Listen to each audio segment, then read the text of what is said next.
दोस्तों नमस्कार। आज हम एक ऐसी समस्या पर बात करेंगे जिससे हर उस परिवार को रूबरू होना पड़ता है जिस घर में शादी लायक बच्चे होते हैं। देखिए, जब भी किसी की शादी होती है या शादी की बात चलती है हमारे किसी बच्चे की, तो सबसे पहले क्या होता है?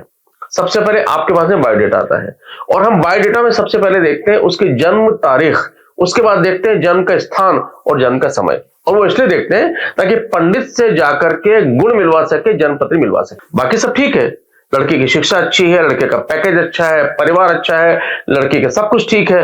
अब पंडित आपको बोलता है भाई साहब इसमें तो गुण कम मिल रहे हैं, या जन्म पत्री में राक्षस दोष है, या बता देगा मैत्री योग नहीं है, या फिर कोई दूसरा योग नहीं है।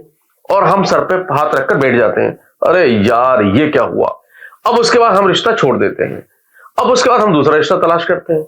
भाई एक रिश्ता तलाश करते हैं, दूसरा करते हैं, तीसरा करते हैं, 3 महीने निकलते हैं, 6 महीने निकलते हैं, साल निकल जाता है, 2 साल निकल जाता है, लड़का और लड़की एज बाढ़ होने लग जाते हैं। और फिर हम सोचते हैं काश अगर उसके गुण मिल जाते, काश अगर वो जन्म पत्री मिल जाती तो बहुत बढ़िया होता, आज हमें दिन नहीं देखना पड़ता।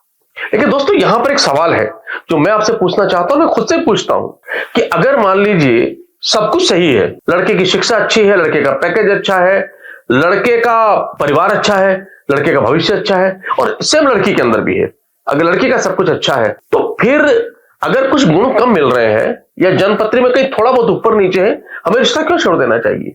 और फिर जो पंडित आपको उसमें दोष बता रहा है या पंडित आपको बता रहा है कि उसके अंदर गुण कम मिल रहे हैं, तो उस पंडित से यह पूछना तो लाजमी बनता है कि इस बात की गारंटी है क्या कि सर्वश्रेष्ठ गुण मिल जाएंगे, सर्वश्रेष्ठ जन्म पत्री मिल जाएगी, तो जो लड़का लड़की उसका जीवन सुखी रहेगा, कभी तकलीफ नहीं आएगी, कोई परेशानी नहीं आएगी, वैधान नहीं आएगा, उनके पीछे मनमुटाव नहीं होगा, और अगर अंत की बात करें तो ना तलाक होगा, ना वो असमय कुछ दुर्घटना होगी।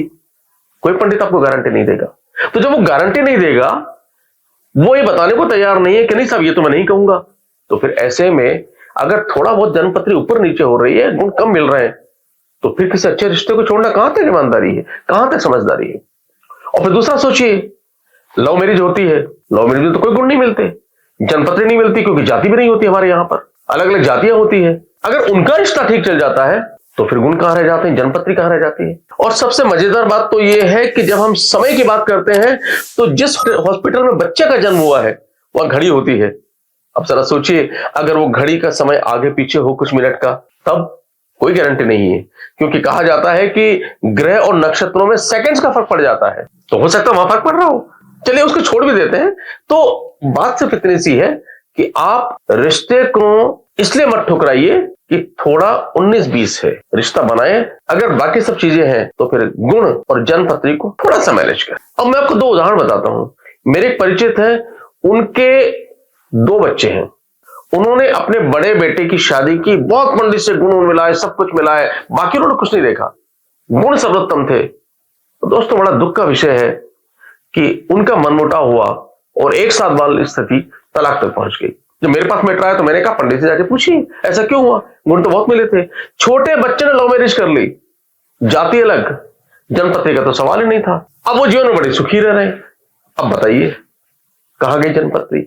मैं ये नहीं कहता आपसे कि जन्म पत्री मत मिलाइए, आपकी आस्था मिलाइए। मैं ये नहीं कहता गुण मत मिलाइए, आपकी आस्था मिलाइए। लेकिन अगर कोई रिश्ता ऐसा आ रहा है जो बहुत अच्छा है तो फिर उसको सोचिए। और देखो दोस्तों, सच्चाई तो यह है कि जीवन में सुखी दाम्पत्य जीवन के लिए सबसे जरूरी है, मेरा मानना यह है कि सबसे पहले हमें देखना चाहिए बच्चों के कर्म गुण, वो काम क्या कर रहे हैं, उन दोनों में समानता है। शैक्षिक गुण, दोनों की शिक्षा समान है। पारिवारिक गुण, पारिवारिक आपस में मेल कैसा है, क्या हम उसी तरह के परिवार में शादी कर रहे हैं जिस परिवार हम चाहते हैं? बच्चे का नेचर कैसा है, टीटोटर है या नहीं है, कोई व्यसन तो नहीं है उसके अंदर, ऐसा कुछ। अगर ये सारी चीजें अच्छी होंगी तो मुझे लगता है अगर बच्चे के गुण अच्छे हैं, बच्ची के गुण अच्छे हैं और जन्म पत्री में अगर थोड़े से गुण कम भी मिल रहे हैं तो चल सकता है। देखिए मुझे मेरे बेटे की शादी करनी है और बेटी की शादी करनी है।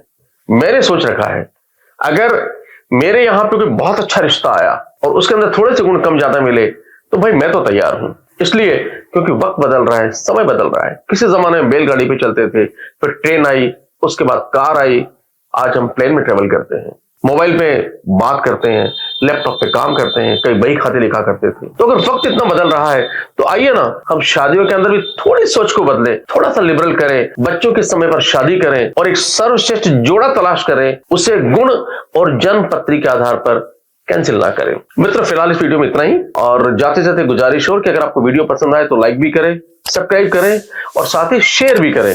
और हाँ, अगर आप भी चाहते हैं किसी इसी तरह के किसी और विषय पर कोई वीडियो सुनना, तो कमेंट बॉक्स में मुझे कमेंट्स करें, मैं जरूर आपके पास वीडियो लेकर आऊंगा। फिलहाल इतना ही, मिलते हैं अगले वीडियो में।